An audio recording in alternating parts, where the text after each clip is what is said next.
को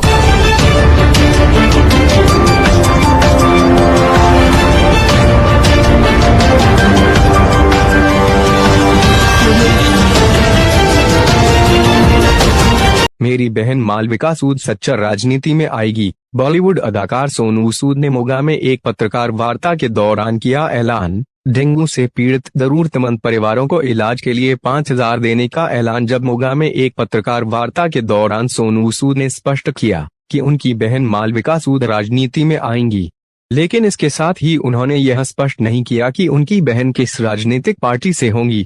इसके अलावा क्या कहना था सोनू सूद का, आइए आप खुद ही सुन ले। देखिए हमारे स्पेशल रिपोर्टर हैप्पी ढंड की रिपोर्ट। देश दुनिया तथा अपने शहर की ताज़ा खबरों से जुड़े रहने के लिए देखते रहिए जागरण 24/7।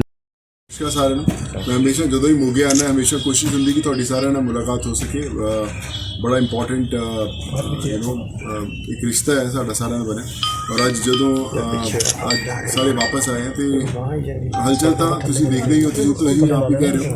ਬਟ ਮੈਂ ਆਪਣੀ ਸਿਸਟਰ ਨਾਲ ਵੀ ਗੱਲ ਕਰ ਰਿਹਾ ਸੀ ਕਿ ਮਾਲਵਿਕਾ ਨੇ ਬੜੇ ਉਹਨੇ ਪਿਛਲੇ ਟਾਈਮ 'ਚ ਕੰਮ ਵੀ ਬੜੇ ਕਮਾਲ ਦੇ ਕੀਤੇ ਤੇ ਹੁਣ ਮੈਂ ਅੱਜ ਅਸੀਂ ਆਫੀਸ਼ੀਅਲੀ ਜ਼ਰੂਰ ਕਹਿਣਾ ਚਾਹਾਂਗੇ ਕਿ ਮਾਲਵਿਕਾ ਜ਼ਰੂਰ ਆਏਗੀ ਪੰਜਾਬ ਦੀ ਸੇਵਾ ਲਈ ਔਰ ਕੋਸ਼ਿਸ਼ ਕਰੂਗੀ ਕਿ ਜਿਹੜੀ ਤੁਸੀਂ ਉਹਨਾਂ ਦੇ ਵਿਸ਼ਵਾਸ ਦਿੱਤਾ ਹੈ ਕਿ ਸਾਰੇ ਜਾਣੇ ਮਿਲ ਕੇ ਜਿੰਨਾ ਪਿਆਰ ਉਹਨੇ ਦਿੱਤਾ ਹੈ ਤੇ ਉਹ ਚਾਹੁੰਦੀ ਹੈ ਕਿ ਹੁਣ ਉਹ ਵਾਪਸ ਸੁਸਾਇਟੀ ਨੂੰ ਦੇਵੇ ਔਰ खूब मेहनत करे ताकि ये पंजाब ਨੂੰ ਜਿਹੜੇ ਹੋਰ ਹੱਥ ਮਿਲ ਸਕੇ ਚੰਗਾ ਕੰਮ ਕਰਨ ਦੀ। सर किस पार्टी ने जुड़ के सेवा करनी चाहते हो?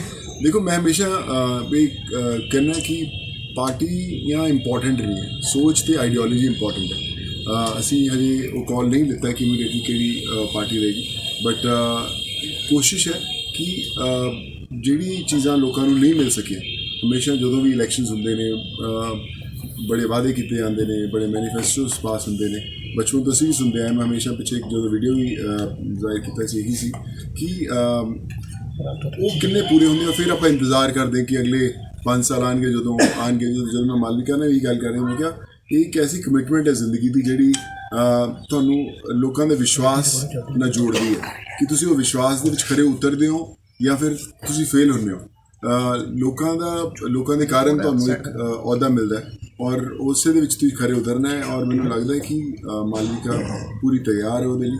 ਔਰ ਜਿਹੜੀ ਉਹਦੀ ਸੇਵਾ ਭਾਵ ਦੇਖੀ ਆਪਾਂ ਹਮੇਸ਼ਾ ਦੇਖਿਆ ਪੰਜਾਬੀਆਂ ਦੇ ਵਿੱਚ, ਖਾਸ ਕਰ ਇੱਕ ਪੰਜਾਬੀ ਜਿਹੜਾ ਲੰਗਰ ਆਪਾਂ ਕਹਿੰਦੇ ਪੰਜਾਬੀਆਂ ਨੇ ਸ਼ੁਰੂ ਕੀਤਾ ਕਿ ਲੰਗਰ ਲੱਗ ਰਿਹਾ ਤੇ ਇਹ ਪੰਜਾਬ ਤੋਂ ਹੀ ਇਹ ਜਿਹੜੀ ਫੀਲਿੰਗ ਸ਼ੁਰੂ ਹੋਈ ਹੈ ਸੇਵਾ ਦੀ, ਦੇਣ ਭਾਵ ਦੀ। ਮਦਰ ਫਾਦਰ ਤੋਂ ਅਸੀਂ ਜੋ ਵੀ ਸਿੱਖ ਪਾਏ ਤੁਸੀਂ ਸਾਰੇ ਜਾਣਦੇ ਹੋ, ਸਾਡੇ ਨਾਲ ਸ਼ਾਇਦ ਬਿਹਤਰ ਜਾਣਦੇ ਹੋ ਕਿ ਉਹਨਾਂ ਦੀ ਕੀ ਕੰਟਰੀਬਿਊਸ਼ਨ ਸੀ ਸਮਾਜ ਲਈ। ਔਰ ਮੈਨੂੰ ਲੱਗਦਾ ਜਿਹੜੀ ਰੀਤੀ ਹੈ ਇਹ ਚੱਲਦੀ ਰਹਿਣੀ ਚਾਹੀਦੀ ਹੈ। ਔਰ ਕਹਿੰਦੇ ਜਦੋਂ ਤੁਸੀਂ ਲੋਕਾਂ ਦੇ ਵਿੱਚ ਆਉਂਦੇ ਹੋ ਤਦ ਹੀ ਤੁਸੀਂ ਲੋਕਾਂ ਨੂੰ ਛੂਹ ਪਾਉਂਦੇ। ਸੋ ਮੈਨੂੰ ਅੱਜ ਬੜਾ ਪ੍ਰਾਊਡ ਫੀਲ ਹੋ ਰਿਹਾ ਕਿ ਅਸੀਂ ਆਉਂਦੇ ਹਾਂ। ਔਰ ਜਦੋਂ ਪਾਰਟੀ ਦਾ ਜਿਹੜਾ ਤੁਸੀਂ ਸਵਾਲ ਪੁੱਛਿਆ ਉਹ ਜਦੋਂ ਵੀ समय आएगा ਅਸੀਂ ਡੈਫੀਨੇਟਲੀ ਵਿਲ ਮੇਕ ਸ਼ੋਰ ਕਿ ਸਾਰਿਆਂ ਨੂੰ ਵਾਪਸ ਤੁਹਾਨੂੰ ਦੱਸ ਕੇ ਜ਼ਰੂਰ ਦੱਸੀ ਕਿ ਕੌਣ ਰਹੇਗਾ। ਬਟ ਜਿਹੜੀ ਸੋਚ ਔਰ ਸੇਵਾ ਦੀ ਸਾਨੂੰ ਲੱਗੂਗਾ ਕਿ ਉਹ ਤਤਪਰ ਹੈ ਪੂਰੀ ਤਰ੍ਹਾਂ। पिछले दिन पंजाब के मुख्यमंत्री ਨਾਲ ਤੁਸੀਂ ਲੰਬਾ ਸਮਾਂ ਮੀਟਿੰਗ ਕਰਕੇ ਆਏ ਹੋ ਤਾਂ ਮਿਲੇ ਹੋ? ਉਸ ਤੋਂ ਬਾਅਦ ਪਹਿਲਾਂ ਕੇਜਰੀਵਾਲ ਜੀ ਨਾਲ ਮਿਲੇ ਹੋ, ਦਿੱਲੀ ਦੇ ਵਿੱਚ ਮੀਟਿੰਗ ਕੀਤੀ ਹੈ, ਪ੍ਰੈਸ ਕਾਨਫਰੰਸ ਕੀਤੀ ਹੈ, ਹੁਣ ਚੰਨੀ ਸਾਹਿਬ ਨੂੰ ਵੀ ਮਿਲੇ ਹੋ। ਹਲਚਲ ਬੜੀ ਤੇਜ਼ ਹੋ ਗਈ ਹੈ ਰਾਜਨੀਤੀ ਗਲਿਆਰਿਆਂ ਦੇ ਵਿੱਚ, ਕਿਹੜੀ ਪਾਰਟੀ ਤੋਂ ਹੋਣਗੇ?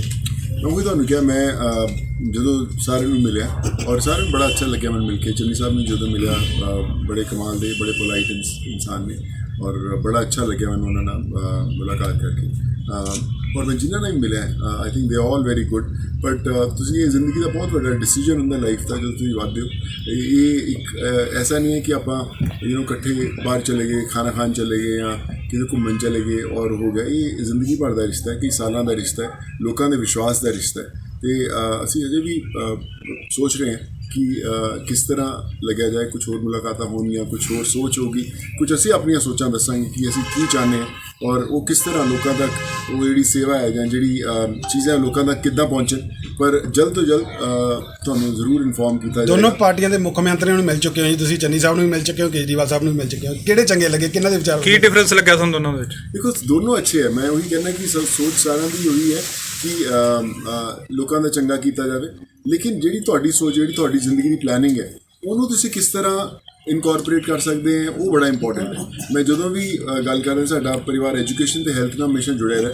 ਮੈਂ ਜਿਵੇਂ ਕੱਲ ਦੇਖ ਰਿਹਾ ਸੀ ਕਿ ਡੇਂਗੀ ਬੜਾ ਫੈਲਿਆ ਹੋਇਆ ਇੱਥੇ ਪੰਜਾਬ ਦੇ ਵਿੱਚ। ਮੈਂ ਅਚਾਨਕ ਦੇਖਿਆ ਡੇਂਗੀ ਨਾਲ ਬੜੇ ਪਰਿਵਾਰ ਨੇ, ਉਹਨਾਂ ਕੋਲ ਕੁਝ ਨਹੀਂ ਹੁੰਦੇ। ਤੇ ਅੱਜ ਅਸੀਂ ਪ੍ਰੈਸ ਕਾਨਫਰੰਸ ਵੀ ਇਹੀ ਇਲਾਜ ਕਰ ਰਹੇ ਕਿ ਕੋਈ ਵੀ ਪੰਜਾਬ ਦੇ ਵਿੱਚ ਜਿਹੜਾ ਵੀ ਬੰਦਾ ਪਰਿਵਾਰ ਜਿਹੜਾ ਡੇਂਗੀ ਨਾਲ ਪ੍ਰਭਾਵਿਤ ਹੈ, ਇਲਾਜ ਨਹੀਂ ਕਰਵਾ ਪਾਉਂਦਾ, ਉਹ ਹਰ ਪਰਿਵਾਰ ਨੂੰ ਸਾਡੇ ਵੱਲੋਂ 5000 ਰੁਪਏ ਦੀ ਰਕਮ ਹਮੇਸ਼ਾ ਦਿੱਤੀ ਜਾਏਗੀ। ਉਹ ਹਸਪਤਾਲਾਂ 'ਚ ਅਸੀਂ ਦੇਵਾਂਗੇ, ਉਸ ਇਲਾਜ ਦਾ ਅਸੀਂ ਕਰਾਂਗੇ ਤਾਂ ਕਿ ਉਹਨਾਂ ਨੂੰ ਤਕਲੀਫ ਨਾ ਆਏ। ਕਿਉਂਕਿ ਮੈਂ ਕਈ ਪਰਿਵਾਰਾਂ ਨੂੰ ਕੱਲ੍ਹ ਦੇ ਵਿੱਚ ਮਿਲਿਆ ਜਿਨ੍ਹਾਂ ਦੇ ਵਿੱਚ ਉਹਨਾਂ ਨੂੰ ਇਲਾਜ ਕਰਾਉਣ ਦੇ ਪੈਸੇ ਨਹੀਂ ਸੀ, ਤੇ ਅਸੀਂ ਉਹ ਵੀ ਅਸੀਂ ਅਨਾਉਂਸ ਕਰਨਾ ਚਾਹੁੰਦੇ ਕਿ 5000 ਦੀ ਰਕਮ ਹਰ ਡੇਂਗੀ ਪਰਿਵਾਰ ਜਿਹੜਾ ਇਲਾਜ ਕਰਵਾ ਰਿਹਾ ਕਿਸੇ ਵੀ ਹਸਪਤਾਲ ਦੇ ਵਿੱਚ, ਅਸੀਂ ਉਹਨਾਂ ਦੀ ਮਦਦ ਕਰਾਂਗੇ। ਸਰ ਕਿਹੜੀ ਪਾਰਟੀ ਪੰਜਾਬ ਦਾ ਭਲਾ ਕਰ ਸਕਦੀ ਹੈ?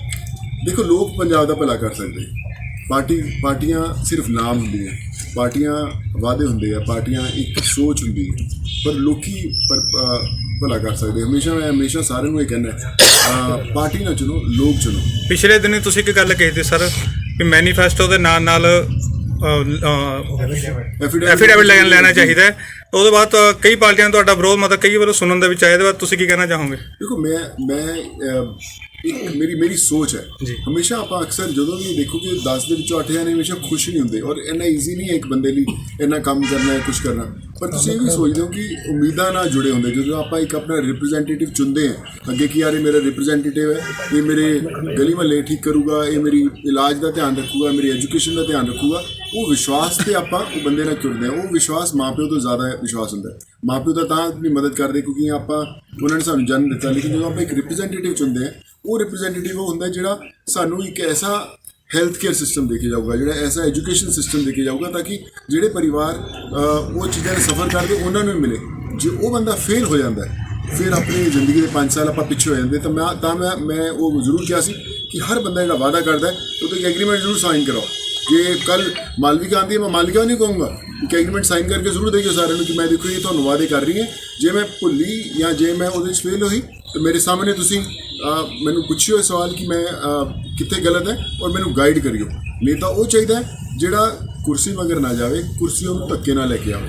ਕੰਗਨਾ ਰਣੌਤ ਅਤੇ ਤੁਹਾਨੂੰ ਲੈ ਕੇ ਕੇਜਰੀਵਾਲ ਸਾਹਿਬ ਨੂੰ ਮਿਲ ਗਏ ਸਰ, ਤੁਸੀਂ ਚੰਨੀ ਸਾਹਿਬ ਨੂੰ ਮਿਲੇ, ਦੋਨਾਂ ਨੂੰ ਮਿਲ ਗਏ, ਸੁਖਬੀਰ ਸਿੰਘ ਬਾਦਲ ਰਹਿ ਗਏ, ਜਾਓਗੇ ਸਰ ਮਿਲਣ ਵਾਸਤੇ? ਕੋਈ ਹੋ ਸਕਦੀ ਮੁਲਾਕਾਤ? ਸਰ ਮੈਂ ਉਹਨਾਂ ਨੂੰ ਮਿਲ ਲੂੰਗਾ, ਮੈਂ ਕਿਉਂ ਨਹੀਂ। ਉਹ ਵੀ ਬੜੇ ਮੈਂ ਹਮੇਸ਼ਾ ਮਿਲਿਆ ਉਹਨਾਂ ਨੂੰ ਦੋਨੋਂ ਟਾਈਮ।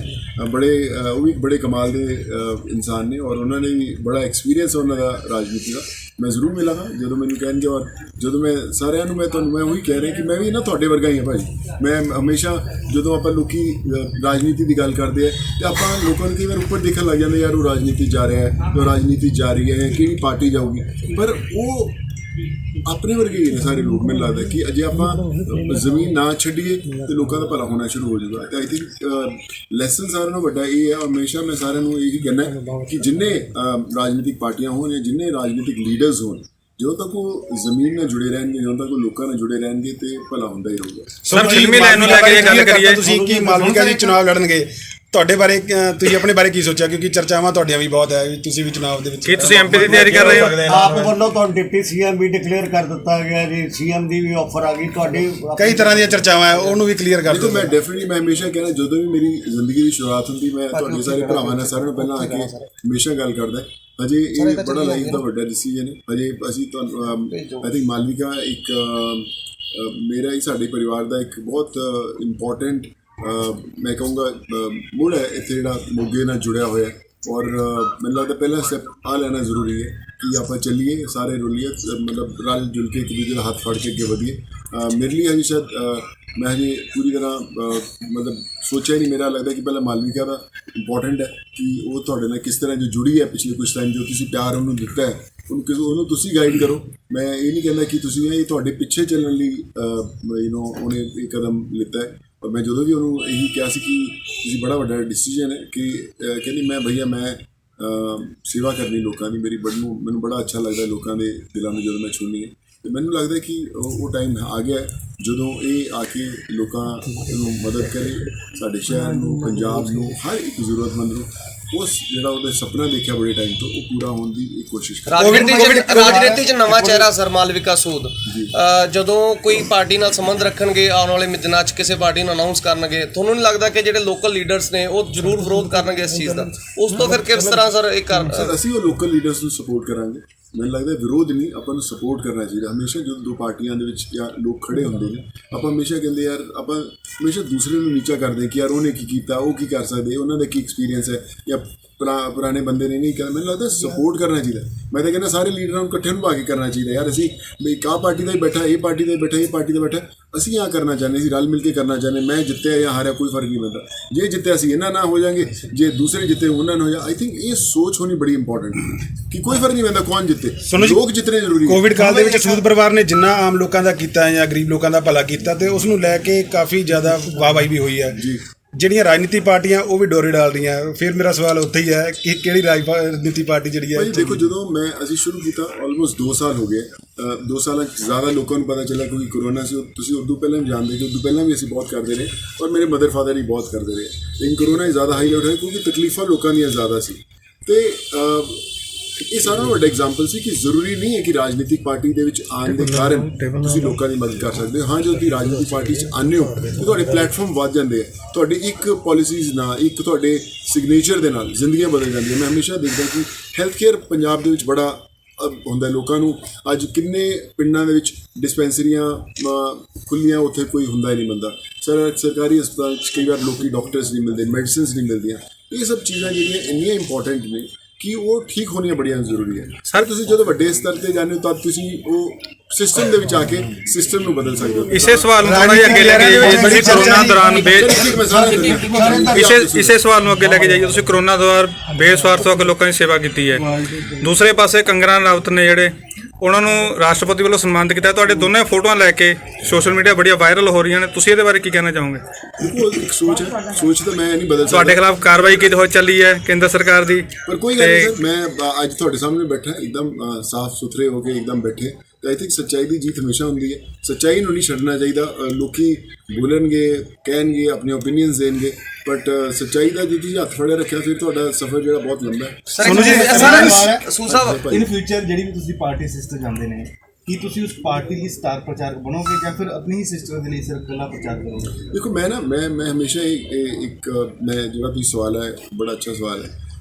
ਮੈਂ ਸਿਰਫ ਆਈਡੀਓਲੋਜੀ ਦਾ ਪ੍ਰਚਾਰ ਕਰ ਸਕਦਾ। ਮੈਨੂੰ ਕੋਈ ਵੀ ਪਾਰਟੀ ਮੈਨੂੰ ਇਹ ਨਹੀਂ ਕਹਿ ਸਕਦੀ ਕਿ ਮੈਂ ਹਮੇਸ਼ਾ ਜਦੋਂ ਵੀ ਕਿਸੇ ਨਾਲ ਗੱਲ ਕੀਤੀ ਸੀ ਕਿ ਮੈਂ ਆਈਡੀਓਲੋਜੀ ਜਿਹੜੀਆਂ ਹੈਗੀਆਂ ਨਾ, ਮੈਂ ਆਪਣੀਆਂ ਨੂੰ ਫੋਲੋ ਕਰਨਾ ਚਾਹਾਂਗਾ।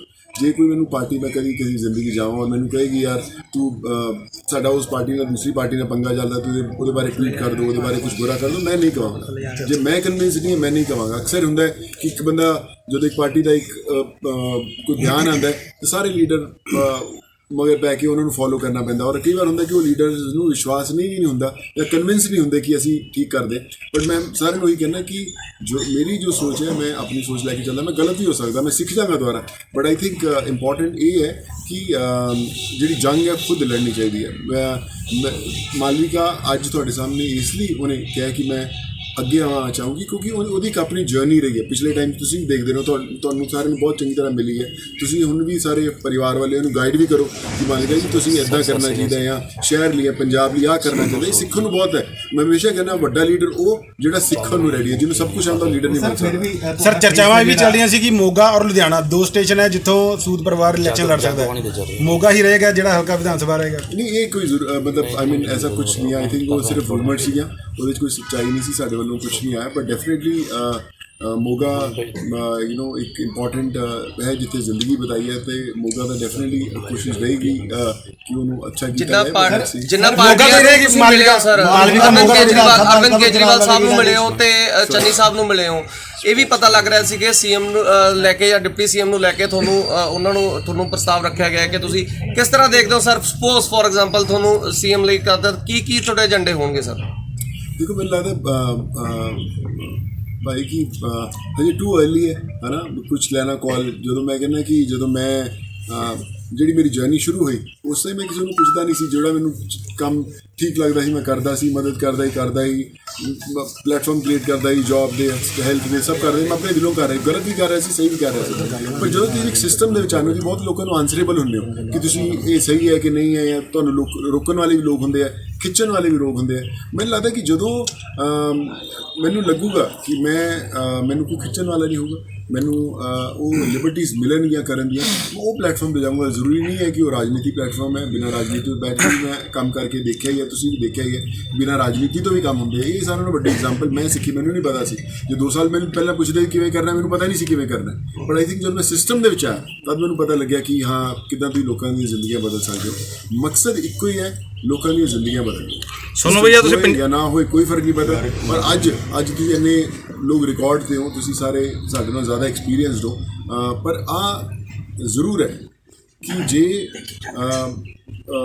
ਮਾਲਵਿਕਾ ਨੂੰ ਮੈਂ ਹਮੇਸ਼ਾ ਅਲੱਗ ਤੋਂ ਹੀ ਕਹਿੰਦਾ ਕਿ ਜ਼ਿੰਦਗੀਆਂ ਹਰ ਰੋਜ਼ ਬਦਲਣੀਆਂ, ਸਿਸਟਮ 'ਚ ਰਹਿ ਕੇ ਵੀ, ਬਿਨਾਂ ਸਿਸਟਮ 'ਤੇ ਰਹਿ ਕੇ। ਐਸੀਆਂ ਚੀਜ਼ਾਂ ਛੱਡ ਕੇ ਜਾਣੀਆਂ ਜਿਹੜੀਆਂ ਆਉਣ ਵਾਲੀਆਂ ਜਨਰੇਸ਼ਨਸ ਕਹਿਣ ਕਿ ਉਹ ਫਲਾਣੇ ਟਾਈਮ 'ਤੇ ਉਹ ਲੀਡਰ ਇਸ ਸ਼ਹਿਰ ਤੋਂ ਆਈ ਔਰ ਉਹਨੇ ਇਹ ਸਿਸਟਮ ਕਰਦਾ ਜਿਹਦੇ ਕਾਰਨ ਆ ਲੋਕਾਂ ਨੂੰ ਉਹ ਫਾਇਦਾ। ਤੁਸੀਂ ਪੰਜਾਬ ਦੀ ਧਰਤੀ ਨਾਲ ਜੁੜੇ ਹੋਏ ਹੋ, ਇੱਥੋਂ ਦੇ ਕਿਸਾਨ ਨੇ ਜਿਹੜੇ, ਇੱਕ ਮਿੰਟ ਬਾਈ ਸਰ ਇਹਦੇ ਭਰਾ ਲੋਕ ਨੇ ਇਕੱਠੇ ਬਹਿ ਨੇ, ਮੈਂ ਇਹਨਾਂ ਤੋਂ ਕੋਈ ਸਿੱਖ ਪੁਲਿਸ ਪੰਜਾਬ ਪੁਲਿਸ ਦੇ ਮੁਲਾਜ਼ਮ ਸੋਨੂੰ ਭਈਆ ਤੁਸੀਂ ਇੱਕ ਮਿੰਟ ਖੜਾ ਜੀ, ਸਿਆਸਤ ਤੋਂ ਹੱਥ ਪਿੱਛੇ ਖੜਾ ਜੀ, ਹੱਥ ਪਿੱਛੇ ਖੜਾ ਜੀ ਕਰੋ ਜੀ ਕੀਤੀ ਗਈ ਹੈ ਐਜੂਕੇਸ਼ਨ ਦੀ, ਜਿਹਦੇ IAS ਵਗੈਰਾ ਔਰ ਕਿਸੇ ਦੇ ਸਟੂਡੈਂਟਸ ਨੂੰ ਤੁਹਾਡੇ ਵੱਲੋਂ ਫ੍ਰੀ ਜਿਹੜੀ ਕੋਚਿੰਗ ਦਿੱਤੀ ਜਾਣੀ ਹੈ, ਉਹ ਕੋਚਿੰਗ ਜਿਹੜੀ ਹੈਗੀ ਹੈ ਕਿ ਅਲੱਗ-ਅਲੱਗ ਸ਼ਹਿਰਾਂ 'ਚ ਕੀਤੀ ਜਾ ਰਹੀ ਜਾਂ ਕੋਈ ਕਿਸੇ ਯੂਨੀਵਰਸਿਟੀ ਨਾਲ ਟਾਈ ਅਪ ਕੀਤਾ ਜਾ ਰਿਹਾ? ਦੇਖੋ ਪੈਨ ਇੰਡੀਆ ਮੂਵਮੈਂਟ ਹੈ, ਤੁਸੀਂ ਕੋਈ ਵੀ ਕੋਰਸ ਕਰੋ, ਕੋਈ ਵੀ ਐਜੂਕੇਸ਼ਨ ਦਾ ਕੋਈ ਵੀ ਸਤਰ ਦਾ ਹੋ, ਚਾਹੇ IAS ਦੀ ਪੜ੍ਹਾਈ ਹੋਵੇ, IPS ਦੀ ਪੜ੍ਹਾਈ ਹੋਵੇ, CA ਦੇ ਕੋਰਸਸ ਹੋਣ, ਮੈਨੇਜਮੈਂਟ ਦੇ ਹੋਣ, ਜਾਂ ਆਰਟੀਫਿਸ਼ੀਅਲ ਇੰਟੈਲੀਜੈਂਸ, ਕੰਪਿਊਟਰ ਦੇ ਸਾਇੰਸ ਹੋਣ, ਇੰਜੀਨੀਅਰਿੰਗ ਦੇ ਹੋਣ, ਅਸੀਂ ਹਰ ਇੱਕ ਕੋਰਸਸ ਨੂੰ ਸਪੋਰਟ ਕਰਦੇ ਹਾਂ। ਅੱਜ ਵੀ ਮੈਂ ਤੁਹਾਨੂੰ ਔਨ ਰਿਕਾਰਡ ਕਹਿ ਰਿਹਾ, ਤੁਹਾਡੇ ਕੋਲ ਕੋਈ ਵੀ ਐਸੇ ਸਟੂਡੈਂਟਸ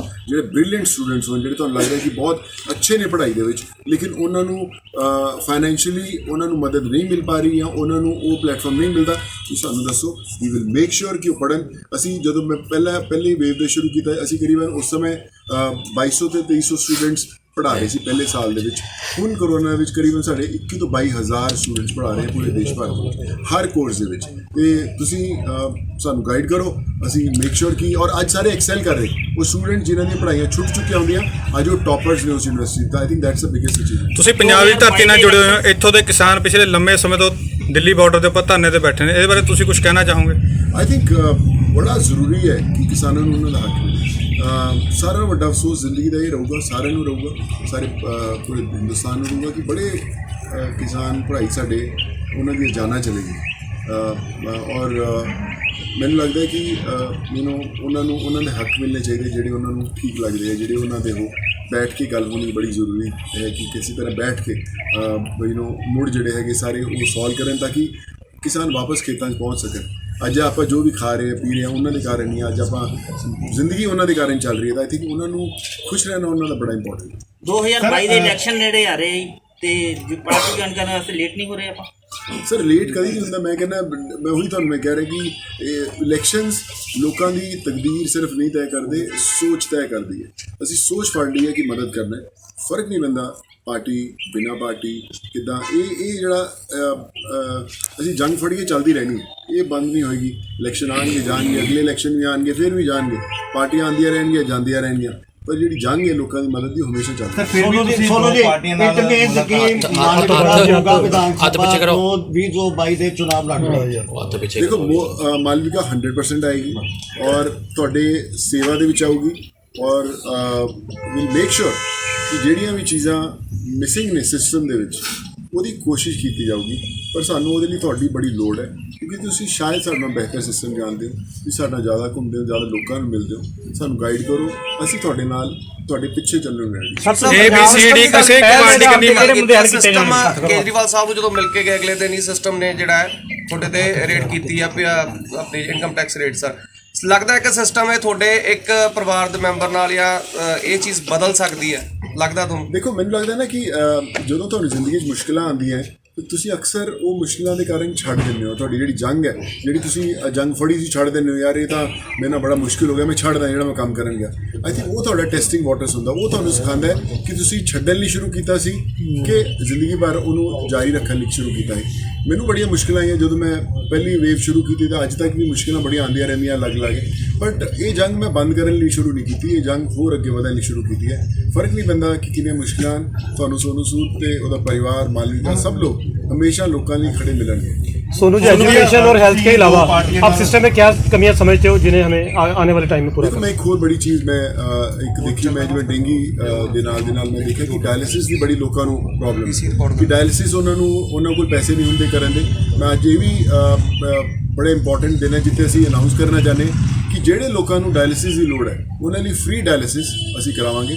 ਉਹ ਆਉਣ, ਅਸੀਂ ਉਹਨਾਂ ਦੇ ਕਾਰਡ ਬਣਾ ਕੇ ਦੇਵਾਂਗੇ ਤਾਂ ਕਿ ਉਹਨਾਂ ਦਾ ਫ੍ਰੀ ਡਾਇਲਿਸਿਸ ਹੋ ਜਾਵੇ। ਕਿਉਂਕਿ ਉਹ ਵੀ ਕੋਈ ਬੜਾ ਇੰਪੋਰਟੈਂਟ ਹੈ ਜਿਹੜਾ ਮੈਂ ਲੋਕਾਂ ਨੂੰ ਦੇਖਿਆ ਸਫਰ ਕਰਦੇ ਹੋਏ। आई थिंक सर ਜਿਹੜੀ ਆਪਣੀ ਫਾउंडेशन ਵੱਲੋਂ कार्ड बनने के लिए डायलिसिस का जो आज सर अभी से शुरू हो गया। अब जैसे ही लोग किसी को कोई भी ऐसी तकलीफ है, डेंगू की तकलीफ है, डायलिसिस की तकलीफ है, वो आइए, विल मेक श्योर कि सारे ट्रीटमेंट होंगे प्राइवेट हॉस्पिटल पीछे से पेमेंट नहीं आ रही है, हॉस्पिटल वाले अटेंड नहीं कर रहे हैं। डिस्ट्रिक्ट मोगा के है केसेस जो दूसरे डिस्ट्रिक्ट में जाके कोई ना कोई संस्था उनको संभाल रही है, they are getting dialysis from there. उन्होंने मोगा वालिਆਂ ਨੂੰ ਕਿਸੇ ਨੂੰ ਕਿਤੇ ਜਾਣ ਦੀ ਲੋੜ ਨਹੀਂ ਹੈ। ਉਹ ਤੁਹਾਨੂੰ, ਤੁਸੀਂ ਸਾਡੇ ਰਿਪਰੈਜ਼ੈਂਟੇਟਿਵ ਬਣੋ, ਤੁਸੀਂ ਸਾਡੇ ਹਿੱਸਾ ਬਣੋ ਪਰਿਵਾਰ ਦਾ, ਸਾਨੂੰ ਗਾਈਡ ਕਰੋ। ਉਹਨਾਂ ਦੇ ਨੰਬਰ, ਨਾਮ ਜੋ ਵੀ ਅਸੀਂ ਉਹਨਾਂ ਦੇ ਕਾਰਡ ਬਣਾ ਕੇ ਵਿਲ ਮੇਕ ਸ਼ੋਰ ਕਿ ਉਹਨਾਂ ਨੂੰ ਸ਼ਹਿਰ ਤੋਂ ਬਾਹਰ ਟਰੈਵਲ ਨਹੀਂ ਕਰਨਾ ਪਊਗਾ। ਉਹਨਾਂ ਦੇ ਸਾਰੇ ਇਲਾਜ ਮੋਗੇ ਸ਼ਹਿਰ। ਸਰ, ਆਪ ਪੰਜਾਬ ਦੇ ਪੁੱਤਰ ਹੋ, ਪੰਜਾਬ ਨੂੰ ਕਿਵੇਂ ਦੇਖਣਾ ਚਾਹੁੰਦੇ ਹੋ? ਦੇਖੋ, ਮੈਂ ਹਮੇਸ਼ਾ ਪੰਜਾਬ ਨੂੰ ਕਹਿੰਦੇ ਨੇ ਸੋਨੇ ਦੀ ਚਿੜੀਆ, ਹਰ ਬਹੁਤ ਜ਼ਿਆਦਾ अच्छे मतलब ਪ੍ਰੋਸਪੈਰਿਟੀ ਹੈ। ਹਜੇ ਵੀ ਲੋਕੀ ਜਦੋਂ ਜਾਂਦੇ ਆ ਪ੍ਰੋਸਪੈਰਿਟੀ ਹੈ। ਮੈਂ ਵਿੱਚੋਂ ਚਾਲੇ ਤੇਲੰਗਾਨਾ 'ਚ ਗਿਆ ਸੀ, ਉੱਥੇ ਜਦੋਂ ਮੈਂ CM ਸਾਰਿਆਂ ਨੂੰ ਮਿਲਿਆ ਤਾਂ ਉੱਥੇ ਕਮਾਲ ਦਾ ਐਂ ਲੱਗਦਾ ਤੁਹਾਨੂੰ ਕਿ ਫੋਰਨ ਕੰਟਰੀਜ਼ ਬਣ ਗਿਆ। IT ਇੰਡਸਟਰੀਜ਼ ਇੰਨੀਆਂ ਬੇਸ਼ੁਮਾਰ ਤਰੱਕੀਆਂ ਨੇ, ਜੌਬਸ ਬਹੁਤ ਨੇ। ਪੰਜਾਬ 'ਚ ਸਾਰਿਆਂ ਨਾਲੋਂ ਵੱਡੀ ਪ੍ਰੋਬਲਮ ਹੈ ਰੋਜ਼ਗਾਰ ਦੀ। ਰੋਜ਼ਗਾਰ ਜਦੋਂ ਲੋਕਾਂ ਨੂੰ ਨਹੀਂ ਮਿਲਦਾ ਉਹ ਨਸ਼ਿਆਂ 'ਚ ਜਾਂਦੇ ਨੇ। ਮੈਂ ਆਲਰੇਡੀ ਅਸੀਂ ਨਸ਼ਿਆਂ 'ਤੇ ਕੰਮ ਕਰਦੇ, ਅਸੀਂ ਹਜ਼ਾਰਾਂ ਬੱਚਿਆਂ ਨਾਲ, ਹਜ਼ਾਰਾਂ ਪਰਿਵਾਰਾਂ ਨਾਲ ਮੈਂ ਆਲਰੇਡੀ ਜੁੜ ਚੁੱਕਾ। ਉਹਨਾਂ ਦੇ ਇਲਾਜ ਵੀ ਸ਼ੁਰੂ ਹੋ ਚੁੱਕੇ ਹੈ। 64 NGOs ਨੇ ਪੰਜਾਬ ਦੇ ਵਿੱਚ ਜਿਹੜੀ ਨਸ਼ਿਆਂ ਦੇ ਕੰਮ ਕਰਦੇ ਸੀ, ਮੈਂ ਸਾਰਿਆਂ ਨੂੰ ਜੁੜਿਆ, ਉਹਨਾਂ ਦੇ ਇਲਾਜ ਸ਼ੁਰੂ ਕਰ ਚੁੱਕੇ ਅਸੀਂ ਆਲਰੇਡੀ। ਜੇ ਰੋਜ਼ਗਾਰ ਹੋਊਗਾ ਤੇ ਨਸ਼ਿਆਂ ਦਾ ਕੰਮ ਆਟੋਮੈਟਿਕਲੀ ਬੰਦ ਹੋ ਜਾਊਗਾ। ਰੋਜ਼ਗਾਰ ਕਰਨਾ ਚਾਹੀਦਾ। ਇੱਥੇ ਇੰਡਸਟਰੀਜ਼ ਨਹੀਂ। ਤੁਸੀਂ ਆਹ ਸੋਚੋ ਕਿ ਜਦੋਂ ਆਪਾਂ ਪਿੰਡਾਂ ਜਾਂਦੇ ਹਾਂ, ਮੈਂ ਪਿੰਡਾਂ 'ਚ ਜਾ ਕੇ ਇੱਕਦਮ ਸਾਂਸ ਬੋਲਦੇ ਖਾਲੀ। ਸਰ, ਨਸ਼ੇ ਤੇ ਕਾਬੂ ਬਿਲਕੁਲ ਨਹੀਂ ਪੈ ਰਿਹਾ ਹਾਲੇ ਤੱਕ। ਯੂਥ ਬਾਹਰ ਜਾ ਰਿਹਾ ਜੀ। ਸਰ, ਯੂਥ ਬਾਹਰ, ਮੈਨੂੰ ਆਹ ਦੇਖੋ, ਜਦੋਂ ਪਿੰਡਾਂ ਦੇ ਲੋਕੀ ਬਾਹਰ ਜਾ ਕੇ ਵੀ ਖੁਸ਼ ਨਹੀਂ ਨੇ, ਬਾਹਰ ਜਾ ਕੇ ਲੋਕੀ ਤਕਲੀਫ ਦੇ ਵਿੱਚ ਨੇ। ਲੋਕੀ ਕਹਿਣ ਨੂੰ ਤਾਂ ਲੋਕੀ ਕੈਨੇਡਾ ਚਲੇ ਗਏ, ਅਮਰੀਕਾ ਚਲੇ ਗਏ ਹੋਣੇ, ਪਰ ਅੱਜ ਵੀ ਜਾ ਕੇ ਉਹਨਾਂ ਨੂੰ ਉੱਥੇ ਖਾਣ ਪੀਣ ਦੀ ਬਹੁਤ ਦਿੱਕਤ ਨੇ, ਬੜੇ ਅਫਸੋਸ ਨੇ। ਮਾਂ ਪਿਓ ਇੱਥੇ ਇਕੱਲੇ ਰਹਿ ਗਏ ਨੇ। ਅੱਜ ਸੋਚੋ ਜਦੋਂ ਪਿੰਡਾਂ 'ਚ ਯੂਥ ਨਹੀਂ ਹੈਗਾ, ਇੱਥੇ ਲੋਕੀ ਮੈਰਿਜ ਪੈਲੇਸ ਬਣਾਈ ਜਾਂਦੇ, ਕੁਛ ਕਾਲਜਸ ਬੰਦ ਹੋ ਰਹੇ ਨੇ ਕਿਉਂਕਿ ਉਹਨਾਂ ਨੂੰ ਹੁੰਦਾ ਕਿ ਛੋਟਾ ਜਿਹਾ ਕੋਰਸ ਕਰੋ 6 ਮਹੀਨੇ ਦਾ, ਚਲੋ ਬਾਹਰ। ਉਹ ਕਾਲਜਸ ਦੀ ਐਜੂਕੇਸ਼ਨ ਨਹੀਂ ਹੈ, ਰੋਜ਼ਗਾਰ ਨਹੀਂ ਹੈ। ਜਦੋਂ ਲੋਕਾਂ ਨੇ ਇੱਥੇ ਰਹਿਣਾ ਨਹੀਂ, ਵਿਆਹ ਨਹੀਂ ਹੋਣੇ, ਉਹ ਹਰ ਚੀਜ਼ ਜਿਹੜੀ ਹੈ ਨਾ ਇੱਕ ਸਾਈਕਲ ਜੁੜਿਆ ਹੋਇਆ। ਉਹ ਤਦ ਹੀ ਹੋ ਸਕਦਾ ਜਦੋਂ ਉਹ ਰੋਜ਼ਗਾਰ ਮਿਲੇ। ਮੈਂ ਜਦੋਂ ਤੇਲੰਗਾਨਾ ਗਵਰਨਮੈਂਟ ਦੇ ਨਾਲ ਮਿਲਿਆ, ਮੈਂ ਉਹਨਾਂ ਨੂੰ ਵੀ ਗੱਲ ਕੀਤੀ। ਮੈਂ ਕਿਹਾ ਮੇਰੀ ਬੜੀ ਇੱਛਾ ਹੈ ਕਿ ਜੋ ਤੁਸੀਂ ਆਪਣੀ ਸਟੇਟ ਲਈ ਕਰ ਪਾਏ, ਪੰਜਾਬ ਲਈ ਹੋ ਪਾਏ। ਇੱਥੇ IT ਇੰਡਸਟਰੀਜ਼ ਲੈ ਕੇ ਆਈਏ, ਇੱਥੇ ਉਹ ਪਲੇਟਫਾਰਮ ਦੇਈਏ ਜਿਹੜੇ ਨਹੀਂ ਹੋ ਸਕਣ। ਮੈਂ ਉਹਨਾਂ ਦੇ IT ਮਿਨਿਸਟਰਸ ਨਾਲ, ਉਹਨਾਂ ਦੇ ਸਾਰੇ ਬਿਊਰੋਕਰੈਟਸ ਨਾਲ ਮਿਲਿਆ। ਮੈਂ ਉਹਨਾਂ ਤੋਂ ਪਲਾਨਸ ਵੀ ਲਿੱਤੇ ਕਿ ਕਿਸ ਤਰ੍ਹਾਂ ਹੋ ਸਕੇ।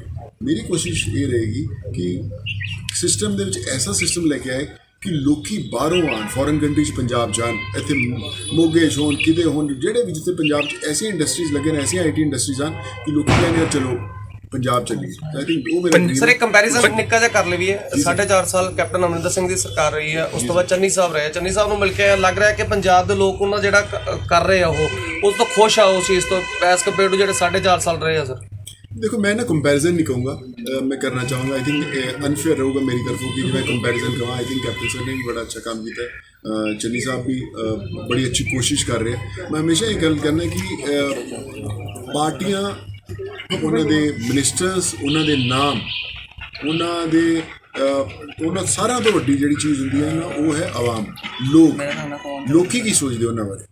ਤੁਹਾਡੇ ਮੇਰੇ ਕਹਿਣ ਦੇ ਨਾਲ ਮੈਂ ਕਹੂੰਗਾ ਕਿ ਫਲਾਣੇ ਨੂੰ ਸਪੋਰਟ ਕਰੋ, ਇਹਨੂੰ ਕਰੋ, ਉਹ ਸਭ ਝੂਠ ਹੈ। ਲੋਕਾਂ ਦੀ ਜਿਹੜੀ ਦਿਲੋਂ ਆਵਾਜ਼ ਆਉਂਦੀ ਹੈ ਉਹਨੂੰ ਸਪੋਰਟ ਕਰੋ, ਕੋਈ ਫਰਕ ਨਹੀਂ। ਮੈਂ ਹੁਣ ਨਹੀਂ ਕਹਿਣਾ ਮਾਲਵਿਕਾ ਮੇਰੇ ਸਾਹਮਣੇ ਬੈਠੀ ਹੈ, ਉਹਨੂੰ ਨਾ ਸਪੋਰਟ ਕਰੀਏ ਜੇ ਤੁਹਾਨੂੰ ਦਿਲੋਂ ਤੁਹਾਡੀ ਆਵਾਜ਼ ਨਹੀਂ ਆਉਂਦੀ। ਜਿਹੜੀ ਦਿਲੋਂ ਆਵਾਜ਼ ਆਉਂਦੀ ਹੈ ਉਹਨੂੰ ਸਪੋਰਟ ਕਰਿਓ। ਰੰਗ ਇੰਪੋਰਟੈਂਟ ਨਹੀਂ ਹੈ, ਪਾਰਟੀ ਇੰਪੋਰਟੈਂਟ ਨਹੀਂ ਹੈ, ਲੋਕ ਇੰਪੋਰਟੈਂਟ ਨਹੀਂ ਹੈ, ਤੁਹਾਡੀ ਸੋਚ ਇੰਪੋਰਟੈਂਟ, ਤੁਹਾਡੀ ਅੰਦਰ ਦੀ ਆਵਾਜ਼ ਇੰਪੋਰਟੈਂਟ। ਜੇ ਅੰਦਰੋਂ ਦਾ ਜਿਹੜੀ ਦਿਲ ਤੋਂ ਆਵਾਜ਼ ਆਉਂਦੀ ਹੈ ਨਾ, ਉਹ ਨਹੀਂ। ਆਪਾਂ ਅਕਸਰ ਹਮੇਸ਼ਾ ਪਰਿਵਾਰਾਂ 'ਚ ਕਹਿੰਦੇ ਯਾਰ ਮੇਰਾ ਪਰਿਵਾਰ ਨਾ, ਮੇਰੇ ਮਾਂ ਪਿਓ ਉਹ ਫਲਾਨੀ ਪਾਰਟੀ ਨੂੰ ਵੋਟ ਦਿੰਦੇ ਸੀ, ਪੁੱਤਰਾ ਤੂੰ ਵੀ ਉਹਨੂੰ ਵੋਟ ਦੇ। ਉਹ ਪੁੱਤਰ ਜਾਂਦਾ ਉੱਥੇ ਜਾ ਕੇ ਵੋਟ ਲਾਉਂਦਾ, ਉਹ ਅਗਲੇ ਪੁੱਤਰ ਨੂੰ ਉਹੀ ਸਿਖਾਉਂਦਾ, ਪੁੱਤਰਾ ਅਸੀਂ ਆਹ ਪਾਰਟੀ ਨੂੰ ਸਪੋਰਟ ਕਰਦੇ, ਉਸੇ ਨੂੰ ਸਪੋਰਟ ਕਰ। ਇਹ ਜਿਹੜੀ ਜਨਰੇਸ਼ਨਸ ਦਾ ਵਿਸ਼ਵਾਸ ਹੈ ਉਹਨੂੰ ਉਹ ਤੋਂ ਬਾਹਰ ਨਿਕਲਣਾ ਬੜਾ ਜ਼ਰੂਰੀ ਹੈ। ਸਰ, ਇੱਕ ਛੋਟਾ ਸਵਾਲ, ਪੰਜਾਬ ਦੀ ਰਾਜਨੀਤੀ ਨੂੰ ਲੈ ਕੇ, ਇੱਥੇ ਦੇ ਹਾਲਾਤਾਂ ਨੂੰ ਲੈ ਕੇ ਕੀ ਤੁਸੀਂ ਚਾਹੋਗੇ ਵੀ ਆਉਣ ਵਾਲੇ ਸਮੇਂ ਵਿੱਚ ਇਸ ਤਰ੍ਹਾਂ ਫਿਲਮ ਬਣਾਓ ਜਿਹੜੀ ਪੂਰੀ ਦੁਨੀਆ ਦੇ ਵਿੱਚ ਅਵੇਅਰ ਕਰਨ ਵਾਸਤੇ ਕੋਈ ਇਸ ਤਰ੍ਹਾਂ ਸਿਸਟਮ ਬਣੇ?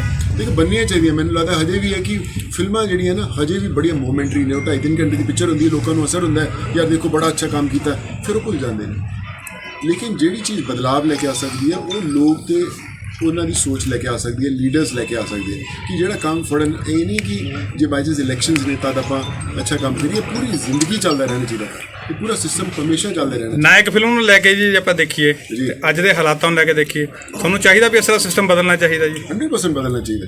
ਮੈਂ ਕਹਿੰਦਾ ਜਿੰਨੀ ਦੇ ਸਿਸਟਮ ਬਦਲੂ ਉਹਨੀ ਤਕਦੀਰਾਂ ਨਹੀਂ ਬਦਲਣਗੀਆਂ। ਸਿਸਟਮ ਬਦਲਣਾ ਵੀ ਤੁਸੀਂ ਹੈ, ਤੁਸੀਂ ਦੱਸਣਾ ਸਾਰਿਆਂ ਨੂੰ, ਤੁਸੀਂ ਅੱਗੇ ਲੀਡਰਾਂ ਕੋਲ ਜਾ ਖੜੇ ਕਰਨੇ ਕਿ ਬਹੁਤ ਸਾਨੂੰ ਆਹ ਚੀਜ਼ ਦੀ ਲੋੜ ਹੈ, ਮੇਕ ਸ਼ੋਰ ਇਟ ਹੈਪਨਸ, ਉਹਨਾਂ ਨੂੰ ਕਰਨਾ ਪਏਗਾ। ਇੱਕ ਦਿਨ ਦਾ ਮੁੱਖ ਮੰਤਰੀ ਜਦੋਂ ਬਣਾਤਾ ਸੋਨੂ ਸੂਦ ਸਾਹਿਬ ਨੂੰ, ਕੀ ਚੇਂਜਸ ਹੋਣਗੇ ਸਰ? ਕੀ ਚੇਂਜਸ ਤੁਸੀਂ ਸੋਚਦੇ ਹੋ ਕਿ ਮੈਂ ਜੇ ਮੁੱਖ ਮੰਤਰੀ ਹੁੰਦਾ ਤਾਂ ਮੈਂ ਇਹ ਚੀਜ਼ ਕਰਦਾ? देखो, मैं हेल्थ केयर, एजुकेशन और रोजगार, ये 3 पिलर्स लगे। मैं तीनों ते ऐसे इंडिविजुअल सोनू सूद ने काम किया है। मैं करीबन 4000 तो ऊपर सर्जरीज करा चुका है। ये तुम नाम करो सर्जरी का, liver transplant, kidney transplant, brain tumour, hip replacement, knee replacement, cancer, सब ये सपोर्ट कर दे। मैंने पता है कि जो तुझे बंदे की जान बचा लो पूरा परिवार बच जाता।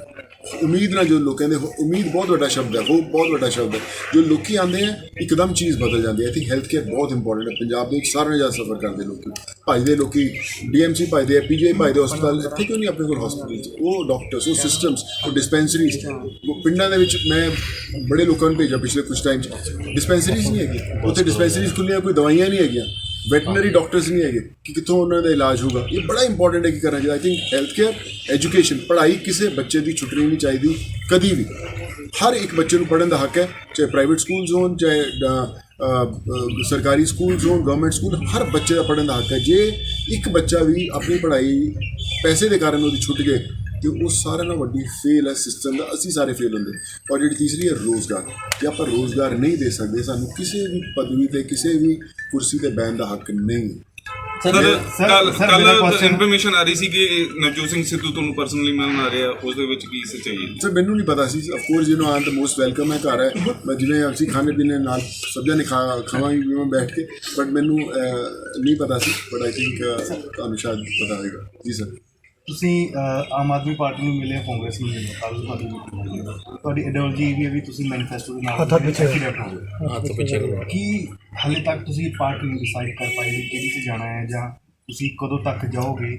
ਔਰ ਕੀ ਇਹ ਜਿਹੜਾ ਰੇਟ ਕਾ ਤੁਹਾਡੀ ਆਈਡੀਓਲੋਜੀ ਦੇ ਨਾਲ ਜੁੜਿਆ ਹੋਇਆ ਜਿਹੜਾ ਹਾਲੇ ਤੱਕ ਫਾਈਨਲ ਨਹੀਂ ਕਰ ਪਾਏ, ਜਾਂ ਕਾਂਗਰਸ ਜਾਣਾ, ਜਾਂ ਅਕਾਲੀ 'ਚ ਜਾਣਾ, BJP ਜਾਣਾ, ਫਿਰ ਆਮ ਆਦਮੀ ਪਾਰਟੀ ਜਾਣਾ? ਦੇਖੋ, ਮੈਂ ਉਹੀ ਮੈਂ ਗੱਲ ਕਰ ਰਿਹਾ ਕਿ ਇੱਕ ਨਾ ਹਮੇਸ਼ਾ ਜਦੋਂ ਆਪਾਂ ਦੇਖਦੇ ਹਾਂ ਅਕਸਰ ਲੋਕਾਂ ਦੇ ਵਿੱਚ ਹੁੰਦਾ ਕਿ ਯਾਰ ਟਿਕਟਸ ਮਿਲ ਜਾਣ, ਮੈਂ ਇਲੈਕਸ਼ਨ ਲੜ ਲਾਂ, ਮੈਂ ਇਹ ਕਰਦਾ। ਇਹ ਬੜੀ ਸੋਚ ਹੈ, ਬੜੀ ਆਮ ਦੀ ਸੋਚ ਹੈ, ਔਰ ਉੱਥੇ ਸ਼ੁਰੂ ਹੁੰਦੀ ਹੈ ਔਰ ਉੱਥੇ ਸੀਮਿਤ ਹੋ ਜਾਂਦੀ ਹੈ।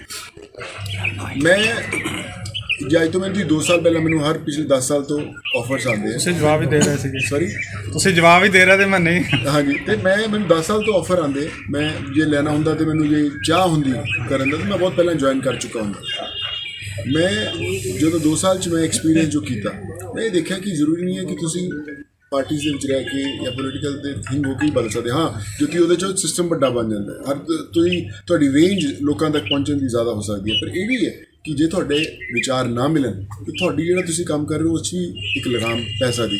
ਤਾਂ ਕੋਸ਼ਿਸ਼ ਉਹੀ ਹੈ ਕਿ ਥੋੜ੍ਹਾ ਸਮਝੀਏ ਕਿ ਐਕਚੁਅਲੀ ਕੀ ਸਿਸਟਮ ਹੈ, ਕੀ ਹੈ। ਤੁਹਾਡੇ ਨਾਲ ਮੈਂ ਕਾਨਫਰੰਸ ਤੋਂ ਬਾਅਦ ਥੋੜ੍ਹੀ ਬਹੁਤੀ ਤੁਹਾਡੇ ਤੋਂ ਵੀ ਮੈਂ ਗਿਆਨ ਲਵਾਂਗਾ। ਬਿਲਕੁਲ ਸ਼ਾਰਟ ਦੇ ਵਿੱਚ ਤੁਸੀਂ ਪੰਜਾਬੀਆਂ ਨੂੰ ਕਰ ਦੋਗੇ ਕਿਸ ਪਾਰਟੀ ਵਿੱਚ ਜਾ ਰਹੇ ਹੋ? ਬਿਲਕੁਲ ਸ਼ਾਰਟ ਦੇ ਵਿੱਚ ਤੁਸੀਂ ਪੰਜਾਬੀਆਂ ਨੂੰ ਕੀ ਮੈਸੇਜ ਦੇਣਾ ਚਾਹੁੰਦੇ ਹੋ? ਉਦੋਂ ਤੱਕ ਪਾਰਟੀ ਜਾ ਸਕਦੇ ਕਿਹੜੀ? ਮੈਂ ਪੰਜਾਬੀਆਂ ਨੂੰ ਸਾਰਿਆਂ ਨੂੰ ਇਹ ਮੈਸੇਜ ਦੇਣਾ ਚਾਹੁੰਦਾ ਕਿ ਕਿਸੇ ਦੇ ਨਾ ਸੁਣਿਓ, ਮੇਰੀ ਵੀ ਨਾ ਸੁਣਿਓ, ਕਿਸੇ ਦੀ ਨਾ ਸੁਣਿਓ, ਕਿਸੇ ਲੀਡਰ ਸੁਣਿਓ, ਆਪਣੇ ਦਿਲ ਦੀ ਸੁਣਿਓ।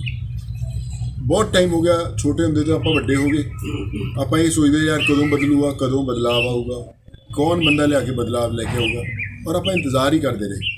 ਆਏ ਬਦਲਾਵ ਆਏ, ਲੋਕਾਂ ਨੇ ਬੜਾ ਚੰਗਾ ਕੰਮ ਕੀਤਾ, ਸਾਰਿਆਂ ਨੇ ਚੰਗਾ ਕੰਮ ਕੀਤਾ ਸਾਰੇ। ਮੈਂ ਕਿਸੇ ਲੀਡਰ ਦੇ ਬਾਰੇ ਕਦੀ ਵੀ ਤੁਸੀਂ ਮੈਨੂੰ ਕਿਸੇ ਵੀ ਪਲੇਟਫਾਰਮ 'ਤੇ ਤਾਂ ਜ਼ਿੰਦਗੀ ਉਹਨਾਂ ਦੇ ਅਗੇਂਸਟ ਬੋਲਦਾ ਕਦੀ ਨਹੀਂ ਪਾਉਂਦਾ।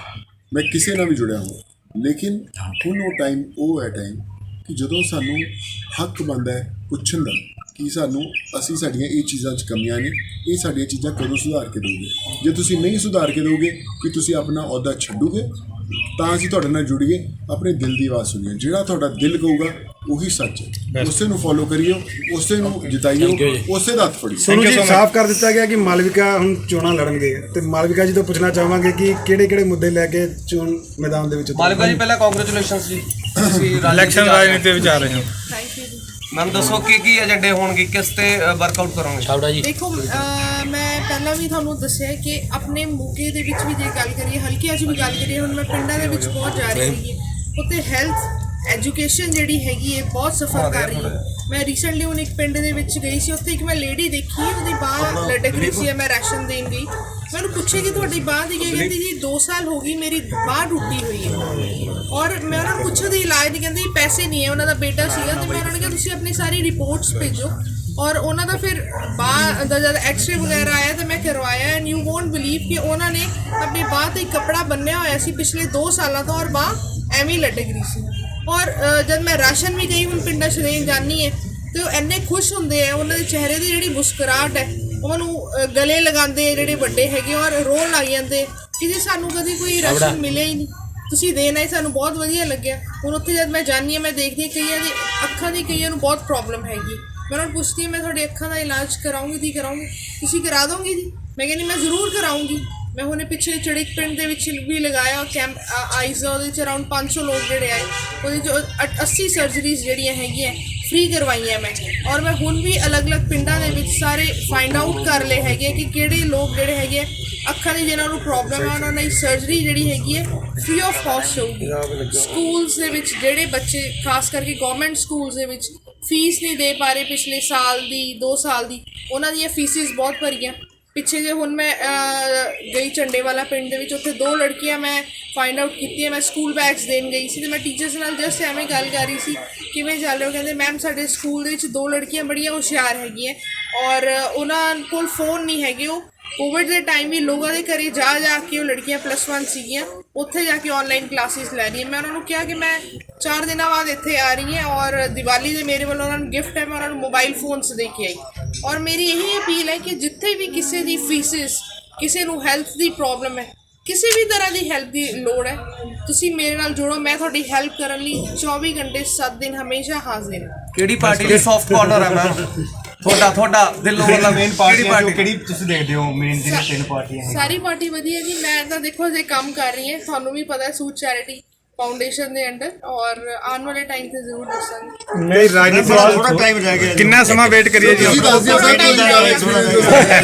ਨਵੀਂ ਪਾਰਟੀ ਖੋਲੀ ਜੀ ਹੋ ਜਾਣਾ ਜੀ, ਫਿਰ ਆਪਾਂ ਕੱਲ ਤੋਂ ਨਾਰਮਲ ਦੇਖਿਆ ਜਾਂਦਾ ਹੈ ਕਿ ਅਮੀਰ ਬੰਦਾ ਜਿਹੜਾ ਹੈਗਾ ਉਹਦੀ ਸੋਲੂਸ਼ਨ ਜਿਹੜੇ ਹੋ ਜਾਂਦੇ ਆ ਔਰ ਜਿਹੜਾ ਗਰੀਬ ਬੰਦਾ ਹੈਗਾ ਉਹਦੇ ਲਈ ਹਰੇਕ ਪਾਰਟੀ ਸੋਚਦੀ ਹੈ, ਬਟ ਜਿਹੜਾ middle class lower middle class ਹੈ ਉਹ ਪੀਸਿਆ ਜਾਂਦਾ ਹੈ। ਕੀ ਤੁਸੀਂ ਉਹਦੇ ਲਈ ਕੁਝ ਕਰਨ ਦੀ ਕਰੋਗੇ ਕੋਸ਼ਿਸ਼ ਆਉਣ ਵਾਲੇ ਟਾਈਮ 'ਚ? ਬਿਲਕੁਲ ਜ਼ਰੂਰ ਕਰਾਂਗੇ, ਕਿਉਂ ਨਹੀਂ ਕਰਾਂਗੇ। ਦੇਖੋ ਸਾਡਾ ਮੇਨ ਮਕਸਦ ਇਹ ਹੈ ਕਿ ਅਸੀਂ ਹਰ ਕਿਸੇ ਦੀ ਮਦਦ ਕਰੀਏ, ਅਸੀਂ ਕੋਈ ਕਲਾਸ ਨਹੀਂ ਦੇਖੀ, ਚਾਹੇ ਲੋਅਰ ਕਲਾਸ ਹੋਵੇ ਮਿਡਲ ਕਲਾਸ ਹੋਵੇ, ਸਾਡਾ ਮੇਨ ਮਕਸਦ ਹੈ ਮਦਦ ਕਰਨ ਦਾ। ਉਹ ਕਿਸੇ ਦੀ ਵੀ ਮਦਦ ਹੋਵੇ ਅਸੀਂ ਹਮੇਸ਼ਾ ਹਾਜ਼ਰ ਹੈ ਤੁਹਾਡੀ ਮਦਦ ਲਈ। ਤੁਸੀਂ ਸਾਨੂੰ ਦੱਸਣਾ ਹੈ ਕਿ ਇੱਥੇ ਮਦਦ ਦੀ ਲੋੜ ਹੈ ਔਰ ਹਮੇਸ਼ਾ ਅਸੀਂ ਹਾਜ਼ਰ ਹਾਂ। Thank you. ਕਰਪਸ਼ਨ ਨਾ ਤੁਹਾਡੀ ਲੋੜ ਤੇ ਜ਼ਰੂਰਤ ਨਾਲ ਬੜੀ ਰਿਲੇਟਡ ਹੈ। ਜੋ ਤੁਹਾਡੇ ਖਰਚੇ ਵੱਧਦੇ ਨੇ, ਜੋ ਤੁਹਾਡੀਆਂ ਜ਼ਰੂਰਤਾਂ ਵੱਧਦੀਆਂ, ਜੋ ਤੁਹਾਨੂੰ ਸਹੂਲਤਾਂ ਘੱਟ ਮਿਲਦੀਆਂ ਨੇ, ਕਰਪਸ਼ਨ ਵਧਣੀ ਸ਼ੁਰੂ ਹੋ ਜਾਂਦੀ ਹੈ। ਇੱਕ ਬੰਦੇ ਨੂੰ ਜੇ ਇਲਾਜ ਕਰਾਉਣਾ ਹੈ, ਜੋ 10,000 ਤਨਖਾਹ ਹੈ ਉਹ 20,000 ਖਰਚਾ ਹੋਊਗਾ ਤਾਂ ਕਰਪਸ਼ਨ ਹੀ ਕਰੂਗਾ। ਆਪਾਂ ਨੂੰ ਉਹ ਸਿਸਟਮ ਜਦੋਂ ਸੈੱਟ ਹੋਣ ਲੱਗ ਜਾਣਗੇ, ਜਦੋਂ ਹੈਲਥ ਦੇ, ਐਜੂਕੇਸ਼ਨ ਦੇ, ਜ਼ਰੂਰਤਾਂ ਦੇ, ਇਨਫਰਾਸਟ੍ਰਕਚਰ ਦੇ, ਰੋਜ਼ਗਾਰੀ ਦੇ, ਕਰਪਸ਼ਨ ਆਪਣੇ ਆਪ ਘਟਣੀ ਸ਼ੁਰੂ ਹੋ ਜਾਏਗੀ। ਸਰ ਦੇਖਿਆ ਗਿਆ ਕਿ ਬਹੁਤ ਬੜੇ ਅਫਸਰ ਵੀ ਜਿਹੜੇ ਹੈਗੇ ਕਰਪਟ ਨਜ਼ਰ ਆਉਂਦੇ ਕਿਤੇ ਉਸ ਦੇ ਬਾਰੇ ਮਤਲਬ ਜਿਸ ਤਰ੍ਹਾਂ ਗਰੀਬ ਪਰਿਵਾਰ ਨੂੰ ਤਾਂ ਚਲੋ ਅਸੀਂ ਰੋਜ਼ਗਾਰ ਦੇ ਦਿਆਂਗੇ, ਜਿਹੜੇ ਗਵਰਨਮੈਂਟ ਸੈਕਟਰਸ ਦੇ ਵਿੱਚ ਹੁੰਦੇ ਅਸੀਂ ਜਿਹੜੇ ਡਿਪਾਰਟਮੈਂਟਸ ਦੇ ਵਿੱਚ ਪਰਸਨਸ ਹੈਗੇ ਜਿਹੜੇ ਕਰਪਟ ਹੈਗੇ ਉਹਨਾਂ ਬਾਰੇ ਕਿਸ ਤਰ੍ਹਾਂ ਅਸੀਂ ਸਰ ਜਦੋਂ ਰਿਪਰੈਜ਼ੈਂਟੇਟਿਵ ਸਹੀ ਹੋ ਜੀ ਨਾ, ਤੁਹਾਡਾ ਲੀਡਰ, ਤੁਹਾਡਾ ਮੁੱਢ ਸਹੀ ਹੋ ਜੀ ਨਾ, ਤੇ ਚੇਨ ਸਾਰੀ ਸਹੀ ਹੋ ਜੂਗੀ। ਜਦੋਂ ਉੱਪਰੋਂ ਕਰਪਸ਼ਨ ਸ਼ੁਰੂ ਹੁੰਦੀ ਤਦ ਤੱਕ ਨੀਚੇ ਤੱਕ ਜਾਂਦੀ ਹੈ। ਠੀਕ ਟੌਪ ਲੀਡਰਸ ਨੂੰ ਸਹੀ ਹੋਣਾ ਪਊਗਾ, ਕਰਪਸ਼ਨ ਆਪਣੇ ਆਪ ਬੰਦ ਹੋਊਗਾ। ਸਰ ਤੁਸੀਂ ਹੁਣੇ ਪੰਜਾਬੀਆਂ ਨੂੰ ਅਪੀਲ ਕੀਤੀ ਹੈ ਸਰ ਵੀ ਉਹ ਅਵੇਅਰ ਹੋਣ, ਉਹ ਆਪਣੀ ਜਿਹੜੀ ਹੈਗੀ ਡਿਸੀਜ਼ਨ ਲੈਣ। ਤੁਸੀਂ ਤੁਹਾਡੀ ਜਿਹੜੀ ਫੈਮਿਲੀ ਆ ਪਿਛਲੇ ਇੰਨੇ ਸਾਲਾਂ ਤੋਂ ਪੋਲੀਟਿਕਸ ਦੇ ਨਾਲ ਜੁੜੀ ਹੋਈ ਹੈ, ਬੇਸ਼ੱਕ ਪੋਲੀਟਿਕਸ ਨਹੀਂ ਹੋਈ, ਤੁਸੀਂ ਹੁਣ ਦੋਨੇ ਚੀਫ ਮਿਨਿਸਟਰਸ ਨੂੰ ਮਿਲੇ ਹੋ, ਜੇ ਤੁਹਾਨੂੰ ਡਿਸੀਜ਼ਨ ਲੈਣ 'ਚ ਪ੍ਰੋਬਲਮ ਹੋ ਰਹੀ ਹੈ ਜਾਂ ਤੁਹਾਨੂੰ ਇਹ ਥਿੰਕ ਓਵਰ ਕਰਨਾ ਪੈ ਰਿਹਾ, ਕੀ ਤੁਸੀਂ ਸੋਚਦੇ ਹੋ ਵੀ ਪੰਜਾਬੀ ਜਿਹੜੇ ਆ ਉਹ ਆਉਣ ਵਾਲੇ ਇਲੈਕਸ਼ਨਾਂ ਦੇ ਤੱਕ ਜਿਹੜਾ ਹੈਗਾ ਡਿਸੀਜ਼ਨ ਲੈ ਸਕਣਗੇ ਸਰ? ਆਈ ਥਿੰਕ ਡੈਫੀਨੇਟਲੀ ਲੈਣਗੇ। ਕਈ ਵਾਰ ਤੁਸੀਂ ਆਪਣੇ ਇੰਟਰਨਲ ਡਿਸੀਜਨਸ ਲਿਖਦੇ ਹੁੰਦੇ ਤੇ ਸ਼ੇਅਰ ਨਹੀਂ ਕਰਦੇ ਆ, ਤੁਸੀਂ ਉਹਨੂੰ ਮੇਕ ਸ਼ੋਰ ਕਰਨਾ ਚਾਹੁੰਦੇ ਕਿ ਤੁਹਾਡੇ ਡਿਸੀਜਨ ਸਹੀ ਹੈ। ਆਈ ਥਿੰਕ ਪੰਜਾਬੀ ਕੌਮ ਬੜੀ ਇੰਟੈਲੀਜੈਂਟ ਕੌਮ ਹੈ, ਉਹਨਾਂ ਨੇ ਡੈਫੀਨਿਟਲੀ ਡਿਸੀਜਨ ਲੈਣ ਦੇ ਲਈ ਆਉਣ ਵਾਲੇ 2-2.5 ਮਹੀਨੇ 3 ਮਹੀਨੇ ਦੇ ਵਿੱਚ ਆਈ ਥਿੰਕ ਡੈਫੀਨਿਟਲੀ ਲੋਕਾਂ ਨੇ ਐਵੇਂ ਦਾ ਲੀਡਰ, ਐਵੇਂ ਦੀ ਪਾਰਟੀ, ਐਵੇਂ ਦੀ ਸਰਕਾਰ ਚੁਣ ਕੇ ਲੈ ਕੇ ਆਉਣਗੇ ਜਿਹੜਾ ਦੇਸ਼ ਬਦਲੂਗੀ। ਔਰ ਆਈ ਐਮ ਸ਼ੋਰ ਕਿ ਪੰਜਾਬ ਦੇ ਚੰਗੇ ਟਾਈਮ ਲਿਖੇ ਹੋਏ ਹੈ ਔਰ ਤੁਸੀਂ ਸਾਰੇ ਹੋ ਪੰਜਾਬ ਦੇ ਜਿਹੜੇ ਚੰਗੇ ਟਾਈਮ ਲੈ ਕੇ ਆਓਗੇ, ਬਟ ਮੇਕ ਸ਼ੋਰ ਕਿ ਡਿਸੀਜਨ ਤੁਹਾਡੇ ਰਾਈਟ ਹੋ ਔਰ ਤੁਹਾਡੇ ਮੈਂ ਹਜੇ ਕੁਝ ਨਹੀਂ, ਮੈਂ ਤਾਂ ਤੁਹਾਨੂੰ ਕਿਹਾ ਸਟੈਪ ਬਾਈ ਸਟੈਪ ਚੱਲ ਰਹੇ ਅੱਜ ਬਹੁਤ ਵੱਡਾ ਸਟੈਪ ਹੈ ਜਿਹੜਾ ਮਾਲਵਿਕਾ ਦਾ ਨਾਮ ਅਨਾਉਂਸ ਆਈ ਥਿੰਕ ਇਹ ਬੜਾ ਹੈ ਔਰ ਇਹੀ ਤੁਹਾਨੂੰ ਅੱਜ ਅਸੀਂ ਇਸ ਪਲੇਟਫਾਰਮ ਤੇ ਕਹਾਂਗੇ ਤੁਸੀਂ ਆਸ਼ੀਰਵਾਦ ਦਿਓ। ਤੁਹਾਡੀ ਦੋਸਤ ਹੈ, ਤੁਹਾਡੀ ਭੈਣ ਹੈ, ਤੁਹਾਡੀ ਬੱਚੀ ਹੈ, ਤੁਹਾਡੇ ਸਾਹਮਣੇ ਹੀ। ਮਾਲਕਾ ਤੁਸੀਂ ਕੀ ਮੈਸੇਜ ਦੇਣਾ ਚਾਹੋਗੇ ਮੋਗਾ ਵਾਸੀਆਂ ਨੂੰ? ਮਾਲਕਾ ਤੁਸੀਂ ਮੋਗਾ ਵਾਸੀਆਂ ਨੂੰ ਕੀ ਮੈਸੇਜ ਦੇਣਾ ਚਾਹੋਗੇ? ਮੈਂ ਮੋਗਾ ਵਾਸੀਆਂ ਨੂੰ ਇਹ ਕਹੂੰਗੀ ਕਿ ਮੈਂ ਲਈ ਮੋਗੇ ਦੇ ਜਿੰਨੇ ਵੀ ਹਲਕੇ ਹੈ, ਦੇਖੋ ਪਿੰਡਾਂ 'ਚ ਮੈਂ ਹੁਣ ਜਾ ਰਹੀ ਹਾਂ, ਮੈਂ ਜਾਣੀ ਹੈ, ਮੈਨੂੰ ਇੰਨਾ ਵਧੀਆ ਲੱਗਦਾ। ਮੈਂ ਇਹ ਨਹੀਂ ਕਿ ਮੈਂ ਇੱਕ ਵਾਰੀ ਵਿਜ਼ਿਟ ਕਰਕੇ ਦੂਸਰੀ ਵਾਰ ਨਹੀਂ ਜਾਂਦੀ, ਮੈਂ ਫੇਰ ਜਾਂਦੀ ਹਾਂ ਉੱਥੇ, ਫੇਰ ਉਹਨਾਂ ਦੀ ਪ੍ਰੋਬਲਮਸ ਸੋਲਵ ਕਰਨ ਦੀ ਕੋਸ਼ਿਸ਼ ਕਰਦੀ ਔਰ ਮੈਂ ਹਮੇਸ਼ਾ ਜਾਂਦੀ ਰਹੂੰਗੀ।